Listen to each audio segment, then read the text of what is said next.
করার জন্য। মাননীয় স্পিকার, আমার ড্রাইভার 5ই জানুয়ারি ছুটি নিয়েছিল ভোট দেওয়ার জন্য। ভোট দিয়ে আসলে আমি জিজ্ঞাসা করি ভোট দিয়েছো? সে বললো লাঞ্চের আগেরটা বলবো না পরেরটা। আমি বললাম এটা কোন ধরনের কথা? মাননীয় স্পিকার, সে বললো খাবারের আগে দিয়েছে 7টি এবং পরে দিয়েছে 11টি। তাই তো পরের দিন মাননীয় স্পিকার প্রথম আলো পত্রিকায় দেখলাম জাল ভোট এবং কলঙ্কিত নির্বাচন।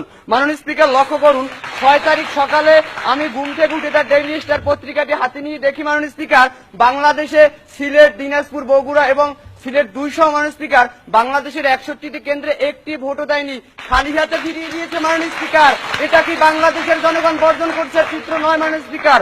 মাননীয় স্পিকার লক্ষ্য করুন, আমরা দেখেছিলাম বাংলাদেশে 147টি আসনে নির্বাচন হয়েছে মাননীয় স্পিকার। একটি বেসরকারি তথ্য মতে সেখানে 65% ভোট পড়েছে এবং ঢাকা 7 আসনে আমরা দেখেছিলাম মাননীয় স্পিকার একটি কেন্দ্রে বিড়াল ঘুমাচ্ছে মাননীয় স্পিকার, ভোটার নেই।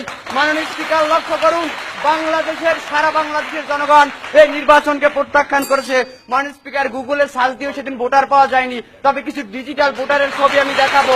মাননীয় স্পিকার লক্ষ্য করুন, হলুদ শাড়ি পরিয়ে আনসার মাননীয় স্পিকার যারা কিনা কেন্দ্রের দায়িত্ব পালন করার জন্য এসেছিল তাদেরকে ভোটার বানানো হয়েছিল। মাশাআল্লাহ, ডিজিটাল সরকারের ডিজিটাল ভোটার।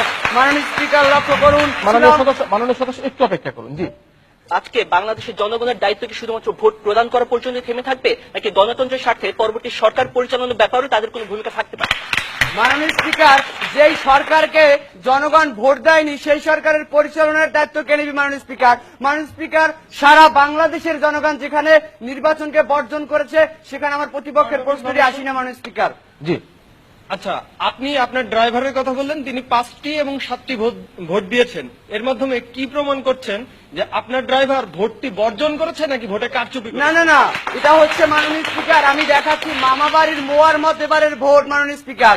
মাননীয় স্পিকার লক্ষ্য করুন, আমরা দেখেছিলাম একজন সাংসদ যখন বলে মাননীয় স্পিকার, যশোরের একজন সাংসদ আওয়ামী লীগের, তিনি বলেছেন মাঠ যেন খালি থাকে না, 100 ছাত্রলীগের কর্মী মাঠে থাকবেন, সিরিয়ালে ভোট দিয়ে যাবেন, আবার এসে সিরিয়ালে দাঁড়াবেন, আবার ভোট দেবেন। মাননীয় স্পিকার লক্ষ্য করুন, সরকার যেখানে মোয়া দিচ্ছে সেখানে তো আমার কিছু বলার নেই মাননীয় স্পিকার।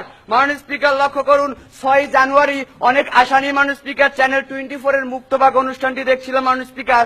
তখন এক প্রিজাইডিং অফিসার ফোন করে বলছিলেন মাননীয় স্পিকার তার কেন্দ্রে 3500 ভোটার, বিকাল 3টা পর্যন্ত ভোট পড়েছে মাননীয় স্পিকার 300।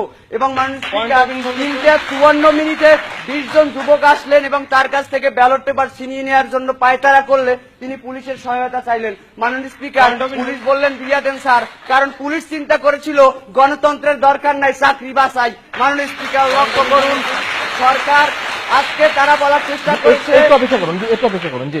আচ্ছা, কোনটিকে আপনারা আপনাদের আহ্বান বলবেন? আপনাদের ভারপ্রাপ্ত মহাসচিব কার্যালয়ে বসে যেটি বলেন ওটি, নাকি ঠিক পুরোপুরি আল কায়েদা স্টাইলে লন্ডনে বসে যে ভিডিও বার্তাটি প্রকাশ করা হয় সেটিকে?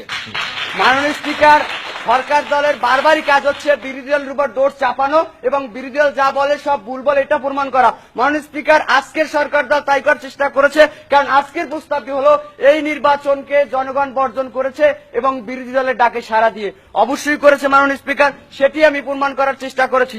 মাননীয় স্পিকার লক্ষ্য করুন, আজকে তারা বারবার বলার চেষ্টা করেছে এই নির্বাচন ইনক্লুসিভ এবং পার্টিসিপেটরি নির্বাচন হয়েছে। যদি তাই হয়ে থাকে তাহলে কেন সরকার নিয়ন্ত্রিত গলফ খেলোয়াড়ের দলকে আজকে মাননীয় স্পিকার গৃহপালিত বিরোধী দল করা হলো? মাননীয় স্পিকার লক্ষ্য করুন, মাননীয় স্পিকার, আজকে যদি আমার সময় থাকতো বাংলাদেশের প্রত্যেকটা কেন্দ্রের চিত্র তুলে ধরে দেখাতাম মাননীয় স্পিকার, বাংলাদেশের প্রত্যেকটি কেন্দ্রে মাননীয় স্পিকার কিভাবে বাংলাদেশের জনগণের নির্বাচনকে বর্জন করেছিল। মাননীয় স্পিকার লক্ষ্য করুন, আমি সময়ের দিকে তাকিয়ে দুইটি দেখি যাব মাননীয় স্পিকার, বগুড়া 4 আসনে নিমাইদিঘি কেন্দ্রে মাননীয় স্পিকার ভোটার 2308 জন মাননীয় স্পিকার, বিকাল 4টা পর্যন্ত ভোট পড়েছে মাত্র 32টি। মাননীয় স্পিকার লক্ষ্য করুন, বগুড়া 7 আসনের ভোটার 1,56,000 মাননীয় স্পিকার, সেখানে বিকাল 4টা পর্যন্ত ভোট পড়েছে মাত্র 12,000 মাননীয় স্পিকার। তাই তো একটি ইকোনমিস্ট পত্রিকা দেখেছিলাম, জিতবে আওয়ামী লীগ, হারবে বাংলাদেশ। হ্যাঁ মাননীয় স্পিকার, আমরা হেরেছি। এই বাংলাদেশের জাতি এত দুর্ভাগ্যবশত মাননীয় স্পিকার একটি ভোট তারা দিতে পারেনি। তাই তো অতি দুঃখ পারাক্রান্ত হৃদয়ে বলতে হয়, হায় আমরা কেবল হাত দিয়ার চামড়া। মাননীয় স্পিকার, আমার দেশের প্রধানমন্ত্রী তিনিও ভোট দিতে পারেননি, খালি মাঠে গোল দিয়ে হয়েছেন ম্যান অফ দ্য সিরিজ। এবং বিশ্বাস সাহেবের কথা কি বলবো মাননীয় স্পিকার, তিনি খালি মাঠে গোল দিয়ে হয়েছেন ডিজিটাল ম্যারাডোনা। মাননীয় স্পিকার, এই প্রস্তাবটি সারা বাংলাদেশ ধন্যবাদ আপনাকে। জোর দাবি